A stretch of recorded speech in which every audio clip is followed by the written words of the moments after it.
আপনারা দেখতে পাচ্ছেন একটি 10 বছর বয়সী ছেলে হোটেলে কাজ করছে, যেখানে তার এখন বই খাতা নিয়ে পড়তে বসার কথা ছিল। সেখানে সে ব্যতিব্যস্ত রয়েছে কাস্টমারদের সার্ভিস দেওয়ার জন্য। কেন কেন সে এখন হোটেলে কাজ করছে? আসুন জানি তার গল্পটি। বাবু, তোমার নাম কি? রবিউল ইসলাম। তুমি কোন ক্লাসে পড়তো? 5 ক্লাস 5-এ। এখন পড়ালেখা করো না কেন?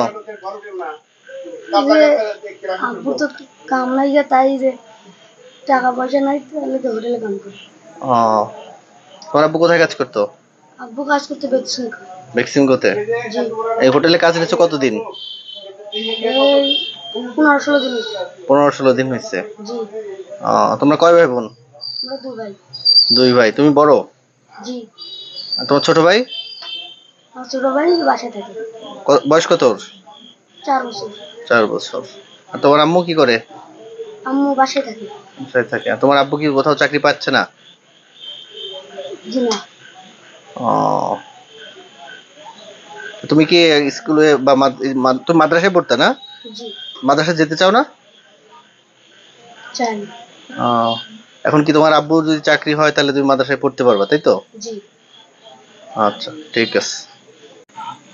এতক্ষণ আমরা যে ছেলেটির কথা শুনলাম, তার বাবা বেক্সিমকোর একটি ফ্লোরে সুইং অপারেটর হিসেবে কাজ করত। গত ফেব্রুয়ারি মাসে তার চাকরি চলে যাওয়ার পর থেকে সে কোথাও কাজ খুঁজে পাচ্ছে না।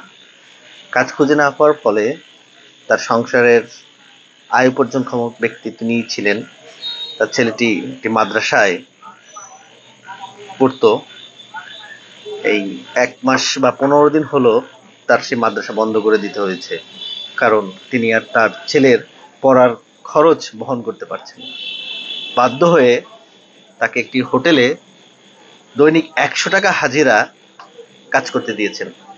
এই ছেলেটির তো এখন স্কুলে যাওয়া কিংবা মাদ্রাসায় যাওয়ার বয়স, মাঠে খেলার বয়স। সেই বয়সে সে এসে একটি হোটেলে কাজ করছে। তার এই যে শৈশবের সুখগুলো কেড়ে নিচ্ছে, এর দায় কে নিবে? সরকারের সুদৃষ্টি কামনা করছি। গাজীপুর এলাকার বন্ধ 72টি ফ্যাক্টরির মধ্যে বেক্সিমকো ফ্যাক্টরি ছিল 13টি। বেক্সিমকো সহ সকল ফ্যাক্টরি খুলে দেওয়ার জন্য অনুরোধ জানাচ্ছি।